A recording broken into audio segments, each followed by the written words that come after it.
¿ya? Entonces, autoinmune relacionado con rubiola, con el virus del Coxsackie, ¿no? Mano que boca.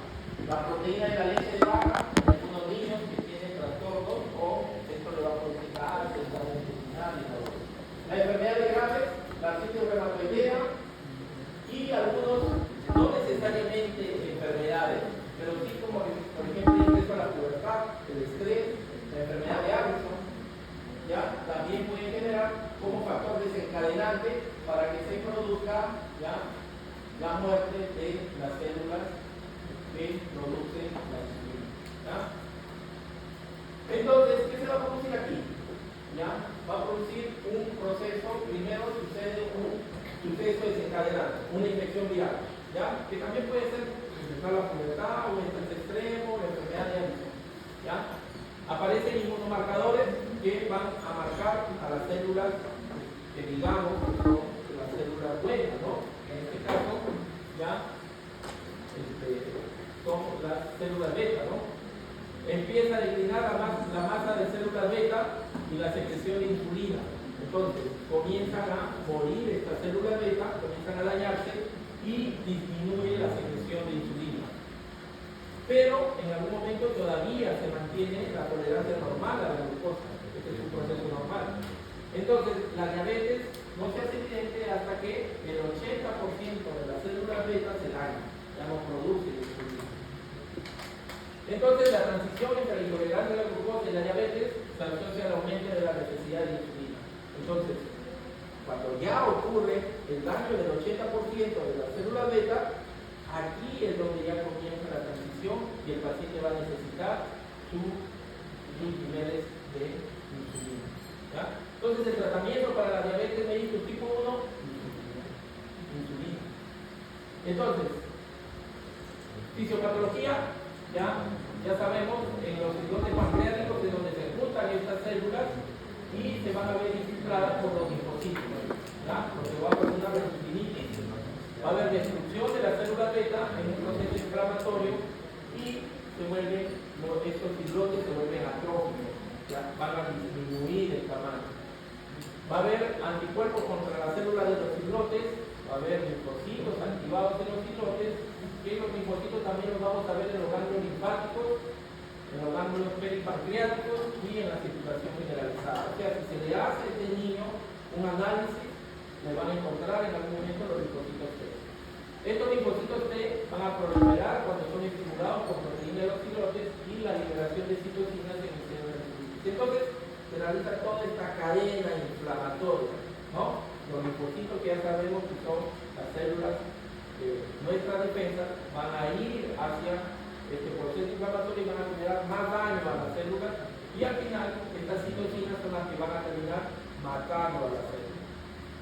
Entonces se ignoran los mecanismos precisos de la muerte de las células beta, pero ya sabemos participan los linfocitos TCD8, ya los que van a secretar y citocinas. También van a estar ahí involucrados ahí el óxido nítrico y también todos estos efectos, ¿ya? Entonces, como ven aquí, todo esto va a producir la diabetes mellitus tipo 1 o diabetes mellitus. Ahora, ¿ya? Son 70 diapositivas. ¿Ya? Son 70 diapositivas. Entonces vamos a acelerar un poquito, ¿ya? Entonces, diabetes tipo 2. Porque la verdad, esta clase debería ser en dos clases, ¿no? El miércoles y el viernes. Lo resumimos en uno. ¿Ya? Entonces, la diabetes tipo 2, ¿ya? También conocida como, en algún momento se va a dar la resistencia a la insulina o puede producir anomalías en la secreción. Entonces, para que haya diabetes tipo 2, va a haber una alteración en la función de la insulina, que ya sabemos, usted ya lo ha expuesto muy bien cómo es que se produce, ¿no? Entonces, el componente hereditario ya es un factor fundamental, pero no es el único. Va a haber otros factores ambientales a su alrededor, ¿no? Como ya les dije, el sobrepeso es muy común. Un paciente con obesidad, un paciente con sobrepeso, es un paciente que casi siempre va a ir coqueteando a la diabetes tipo 2, ¿ya? No hace ejercicio. Entonces, va a haber un proceso. Esto no se rígida o líquida o abrupta. Esto va a tener un proceso, tiene que ir en el tiempo del proceso. Entonces, va a haber un deterioro progresivo, ya, de lo que está haciendo la glucosa, la prediabetes. Se va a presentar prediabetes. Yo he tenido pacientes, 14 años, con prediabetes. Prediabetes, ¿no? Entonces, la prediabetes es glucosa alta, ya saben, glucosa alta, pero sin los criterios de diabetes, ¿no? No puede decir que tiene diabetes, pero sí puede decir que tiene prediabetes, ¿no? Gente joven, porque vamos a ver que puede estar asociada a otras enfermedades, ¿ya? Entonces, ¿cuáles son los mecanismos? Menor secreción de insulina, ¿ya?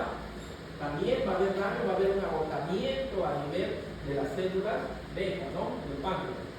Resistencia periférica a la insulina, de a poco, ¿no? Al comienzo, resistencia, esta resistencia va a ir de a poco, ahí donde tiene que ver los ácidos grasos, ¿no? La síntesis hepática de la glucosa elevada, la gluconeogénesis, se va a encontrar también alterada, y el metabolismo anormal de la grasa, ¿ya? Porque sabemos que la grasa también está metida en la patología. Entonces, a comparación de la otra, mira, va a ir así metido, va a ir bajando, ¿ya? Y esto puede ser más por acá, pero al final igual va a ser lo mismo, ¿no?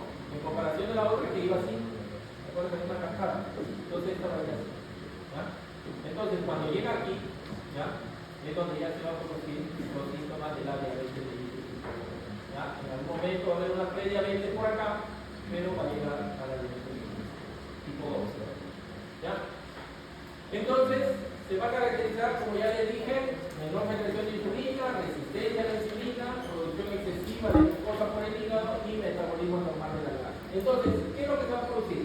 En un primer momento vamos a ver que la tolerancia a la glucosa se mantiene porque las células beta del páncreas en algún momento todavía tienen funcionalidad, porque no es abrupto el trastorno que van a sufrir. Conforme avanza la enfermedad, el organismo es incapaz de mantener el estado hiperinsulinémico, ¿ya? En algún momento estas células beta del páncreas van a secretar más insulina para lograr disminuir los niveles de glucosa en la sangre. Pero llega un momento en que estas se van a agotar. Y aquí van a aparecer los síntomas, ¿no? ¿Cuáles son los síntomas? Con aumento de la glucosa postprandial, la 3P, polidipsia, poliuria, polifagia, ¿no? Muy bien. Un descenso adicional en la secreción de insulina, ¿ya? Entonces, la insulina va a disminuir la secreción y se va a producir la gluconeogénesis y se va a manifestar como la hiperglicemia en el ayuno. Ya sabemos cuáles son los valores que ustedes bien lo han expuesto, ¿no? Hemoglobina glicosilada mayor de 6.5, glucosa en ayunas mayor de 126, ¿ya? Hemoglobina al azar, perdón, glucosa al azar mayor de 200, ¿no? Y lo otro que nos toca, tolerancia a la glucosa mayor de 200, ¿no? Entonces, todos estos valores nos van a dar el diagnóstico de diabetes mellitus. Pero si yo tengo manifestaciones, tengo glucosa alta, pero sin estas manifestaciones, al final sobrevive la falla de las células beta, ¿ya? Entonces, en la diabetes mellitus tipo 2 no se conoce el mecanismo preciso, eso sí hay que precisar eso, ¿ya? Pero los niveles de receptor de insulina y la actividad de la tirosincinasa en el músculo esquelético están disminuidos y va a estar secundario a la hiperinsulinemia, pero no hay un efecto primario, ¿no? Es debido a efectos posteriores al receptor, la progresión y todo el baile. Entonces, ¿qué es lo que vamos a encontrar aquí? ¿Ya? ¿Qué es lo que dice este dibujito? ¿Ya? Llega la glucosa, ¿ya? Llega la glucosa, pero la glucosa tiene que entrar a la célula, ¿ya? Pero no lo va a hacer por el mismo receptor de la insulina. El receptor de la insulina lo que hace es captar la insulina y activarse. Y él va a enviar un mensaje aquí al GLUT4, ¿ya? Al GLUT4. Y el GLUT4 así ahí se va a aperturar para poder ingresar la glucosa y hacer todo el tipo de energía dentro de la célula. Entonces, el frente o el receptor de insulina no van a hacer todo el efecto. También tiene que ser ayudado por el GLUT4, que es el transportador de glucosa del exterior hacia el interior de la célula. Entonces aquí tenemos otro gráfico que es lo mismo, ¿ya? Entonces llega la insulina, activa su receptor, al receptor de insulina, y este envía el mensaje hacia lo que es el transportador de la glucosa, el Gluco 4. Y esto va a permitir el ingreso de la glucosa y de aquí hace todo el efecto del piruvato y al final es ácido graso, ¿no? Entonces, en el caso de la obesidad, va a acompañar a la diabetes tipo 2 en parte del proceso patógeno. ¿Ya? El aumento de la grasa, ¿qué va a hacer? Va a obstruir o va,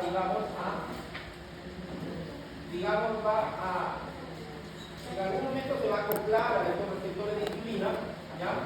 Y no va a permitir que la insulina cuando llegue ya le encuentre ocupado, de tal manera que no va a ocurrir este efecto del ingreso de la glucosa, y lo que vamos a tener es glucosa en la sangre circulando que no va a ingresar a la célula.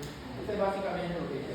Entonces, la resistencia a la insulina es un músculo esquelético y el hígado disminuye la producción de adiponectina, que es un péptido insulino sensibilizable. Entonces, aquí lo que vamos a tener es aumento de la glucosa porque la glucosa no puede entrar a la célula. Entonces, va a haber un trastorno de la secreción de insulina, ¿ya? La secreción de la insulina aumenta inicialmente en respuesta a la insulinoresistencia. Entonces, al ver la célula, al ver que no tiene glucosa, porque ya está ya aquí, el receptor de insulina ya se encuentra ocupado, no puede mandarle el mensaje hacia el Gluco 4, de tal manera que no entra la glucosa. Entonces la célula, al encontrarse en un estado hipoglicémico, envía el mensaje hacia el hígado y el hígado comienza a producir más glucosa y de tal manera también más insulina para que pueda ingresar la glucosa. Entonces, al producir más insulina, ya vamos a encontrar que va a haber una resistencia celular a la insulina que va a ser progresiva y va a haber más gluconeogénesis para tratar de que ingrese más glucosa a la célula, pero no va a darse ese caso. Entonces tenemos una célula con poca glucosa y tenemos mucha glucosa en el extracelular a nivel de la sangre, ¿no? Entonces, en algún momento vamos a ver que se va a producir que el páncreas normal va a producir insulina y la insulina va a ejercer su función, ¿no? A nivel de los receptores de insulina. Posteriormente se van a ocupar estos receptores de insulina y lo que va a producir es que la glucosa no puede ingresar, va a circular en el sangre. La glucosa le envía un mensaje para que genere más insulina y al final el páncreas termine agotado. Entonces, los ácidos grasos ya van a hacer su efecto y también va a generar la gluconeogénesis, donde se va a crear transformar glucosa en el hígado. Entonces, aquí el tejido adiposo ya se va a producir lipólisis y el flujo de ácidos grasos libres desde los adipocitos aumenta y como consecuencia incrementa la síntesis de los lípidos, los LDL y los triglicéridos, porque ya sabemos que los ácidos grasos salen a partir de los triglicéridos. Entonces, en el hígado ocasiona hepatopatía grasa no alcohólica, anomalías en la prueba de función hepática y dislipidemia. Entonces, el hígado ya comienza a capturar más grasa, al haber más grasa, más ácidos grasos, más triglicéridos en la circulación, lo que va a hacer es que se van a pegar hacia el hígado y van a generar lo que es la hepatopatía lipídica, hepatopatía grasa, hígado graso.